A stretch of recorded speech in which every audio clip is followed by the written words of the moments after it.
Le rappeur Jay-Z a célébré le 18e anniversaire de son premier club new-yorkais samedi. L'occasion pour lui d'évoquer sa récente demande de licence de paris sportif dans l'État de New York, étant la première personne noire à la demander dans la région.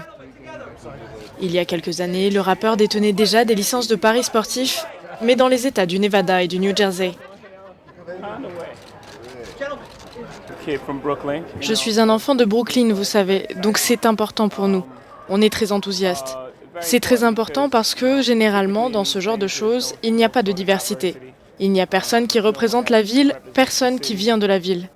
Donc toutes ces choses font que c'est une opportunité vraiment excitante.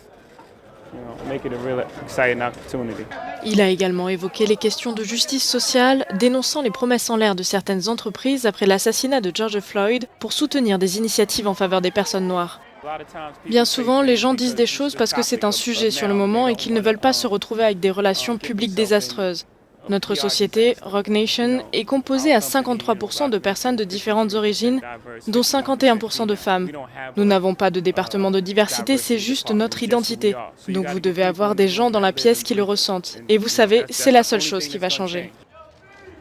Le rappeur a également conclu un partenariat avec la National Football League afin d'amplifier les efforts dans l'égalité des droits au sein de la Ligue de football américain.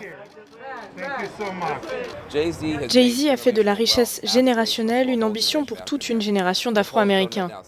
Les sondages montrent qu'aujourd'hui, 76% de jeunes noirs, soit 2 fois plus que les blancs, aspirent à cette richesse. C'est l'effet Jay-Z. L'effet Jay-Z touche tout, du jeu à l'aspiration à la richesse en passant par le hip-hop. Le rappeur était accompagné de son épouse Beyoncé lors de la cérémonie.